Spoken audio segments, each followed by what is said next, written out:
So I just brought over the tarragon, the thyme, rosemary, right here. And then this was picked yesterday, and this is all oregano, and it's so fragrant. I love this oregano so much.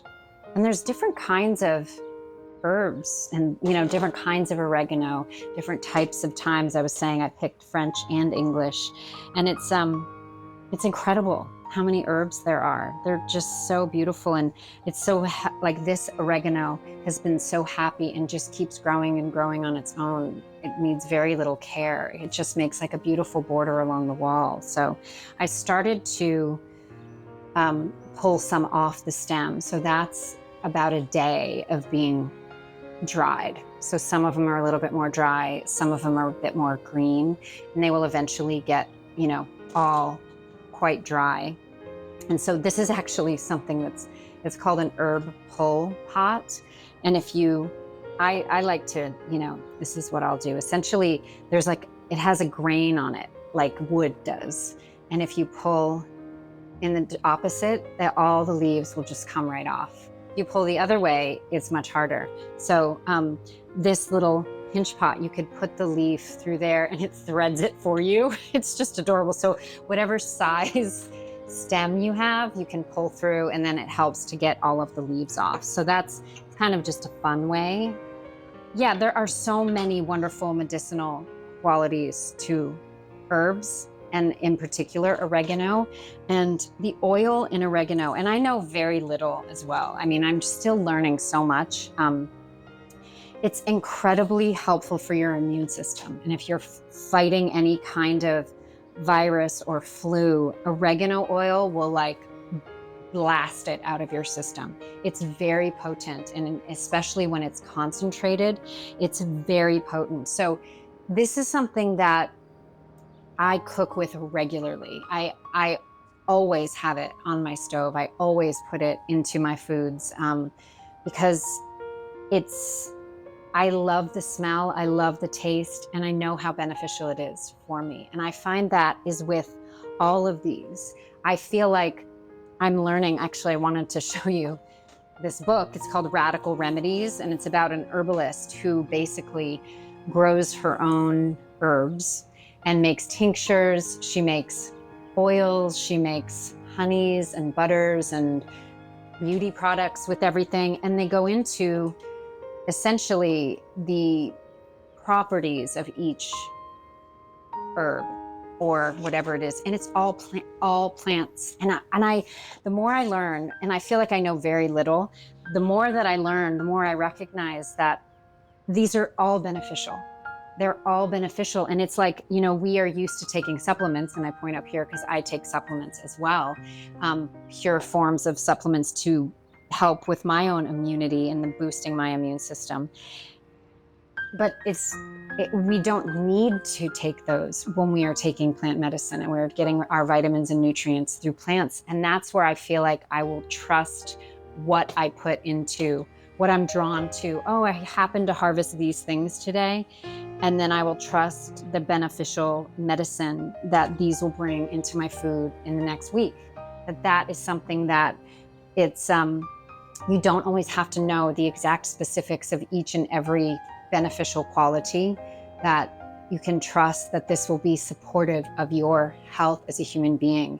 And they're grown. And the more these plants as well are grown with love and care in an environment, it's incredible. I did a science fair project, and it's so funny, I think about this now, but I did a science fair project with plants and growing. I played music for them. I did a test group and just without any music. And then I played Bon Jovi for one set, and I played classical music for the other set. And I wanted to see which ones grew the fastest.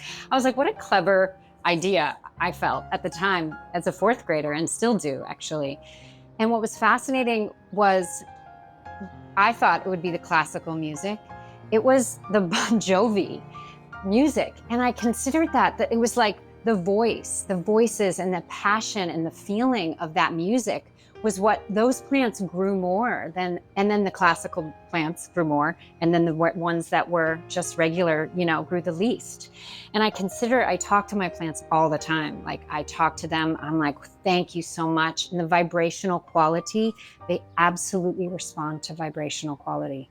They are vibration. That is how they grow, in the sunlight and with the water and with the soil. So to participate in this process that we already participate in quite naturally is so important and beautiful. So I feel that the more I'm aware of the medicine, the more the medicine can penetrate me and utilize this for my health. When I go and harvest, I trust my intuition for which plants I'm drawn to which I feel. I just follow my feeling. And I feel that's something that I practice and develop, and we all innately have, is great intuition. And that is following a vibrational feeling to fulfill a feeling that we have. And we are steered away from our own innate intuition and knowing. And that is a practice as well. And I feel like gardening is a real support for our own intuition, because growing a plant is an intuitive experience. Because it's like, what do I do? And what do you need? So we have to participate with something that has no way of talking, but communicates in another manner. So I draw on my own capacity to respond to my intuition, to communicate with these plants. And I feel like, if you wanted to start one small pot in your kitchen, and that is actually the one herb that I have growing over on the windowsill is oregano. It's so potent. It's so easy to grow. It's such a happy plant and can grow in a variety of circumstances. So if you are able to have like a little pot with a dish on the bottom, and you get some good soil, and you could just get a little seedling, like a little plant from your nursery for a few dollars, and you can have it on your windowsill and grow it and pick leaves off and cook with them. And that would be incredibly beneficial. Another really good one that is so happy and grows so well on its own is rosemary. And that can be in a pot, a small pot outside or inside. And it's also a really beneficial, you can use this in tea, you can use this in all of the things that you cook. It's a really potent and powerful medicine as well. So I basically have just been picking some of these. Like I said, I will show you, I have a small mortar and pestle here. It's just my little one. So basically, once these dry, and I wait for them to dry a little more, because when they're softer, it's harder to break them apart. But basically, I will put them in here, and I would put some of this, and I would put some of my thyme in here as well. And then I'd put some of these beautiful needles of rosemary. And then some of this tarragon, which is also like is this kind of licoricey as well. It's just a strange flavor. It really, it always surprises me, the different, I was like, I'd heard that so many times, and this is the first time I've grown it. And it's surprising, the flavor. So I'd make a little mix like that. And then this won't be entirely effective because these are still quite fresh and wet. But I would you grind like this, essentially. And so it just breaks them up. It also releases the oils in the plant and in the leaves, which is the medicine, really. And I would grind it up. It's kind of fun to just smash away. And this isn't entirely, but you're basically making, just like a little bit of an herb mix. And then I bring it over and I keep it right next to my cooking area. This is a little salt block that my mom carved. She was a stone carver for about almost 20 years. She made this and she carved this little wooden spoon, my mom. It was so cute. So that's my little spice mix. And then I'll make my eggs in my cast iron pan here, or be heating up a soup here, and I will just pull a pinch of that and stick it into whatever it is that I'm making. So I feel like that's a really lovely and easy way to use the herbs that you grow.